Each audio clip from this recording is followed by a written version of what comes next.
Depois do massacre no Domingo Sangrento, uma série de revoltas se iniciou no país. Os sovietes, já destacados no vídeo anterior, se tornaram uma grande força operária. Após enfrentar diversos levantes populares, como greves e rebeliões, o czar promoveu algumas reformas buscando restabelecer seu prestígio e se manter no poder. Assim, ele criou o Duma, um parlamento formado por deputados eleitos que auxiliavam nas decisões políticas, e legalizou o Sindicato dos Trabalhadores. O tempo passou e a Rússia entrou em mais uma guerra, a Primeira Guerra Mundial. O exército russo, apesar de numeroso, estava despreparado e sem recursos, começou a sofrer enormes perdas humanas no conflito. Porém, czar insistia em manter a Rússia na guerra, o que aumentava ainda mais a oposição do povo ao seu governo. A situação de pobreza da população aumentou, uma vez que toda a economia estava voltada para as despesas de guerra. O inverno de 1917 foi um dos mais difíceis de todos. A população, então, organizou várias greves, saqueou lojas e depredou tribunais e delegacias. Os soldados não reagiram, pois apoiavam os revoltosos. Diante da pressão, czar Nicolau II foi obrigado a abdicar. Ele e sua família foram enviados à Sibéria para trabalhar na construção de uma ferrovia. Na madrugada de 17 de julho de 1918, os bolcheviques mandaram executar Nicolau, a mulher Alexandra e os 5 filhos com idades entre 10 e 20 anos, assim como os funcionários, a dama de honra, o cozinheiro e o médico da família. Os corpos rapidamente foram jogados em uma vala comum nos arredores do lugar. O regime czarista deu lugar a um governo provisório de características liberais.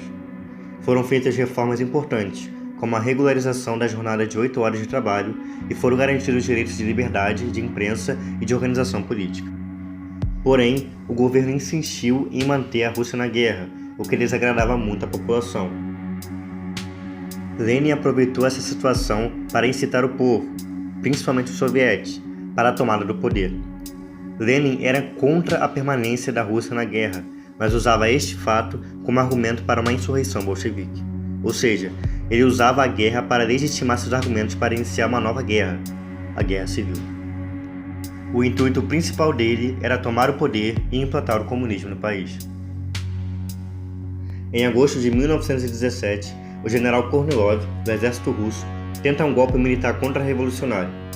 Alexander Kerensky, comandante do governo provisório, mostrou-se incapaz de impedi-lo, e foram os bolcheviques que evitaram o golpe.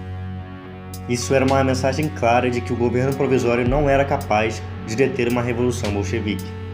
Os camponeses já estavam fazendo uma reforma agrária na prática, ocupando as terras dos nobres e da Igreja Ortodoxa.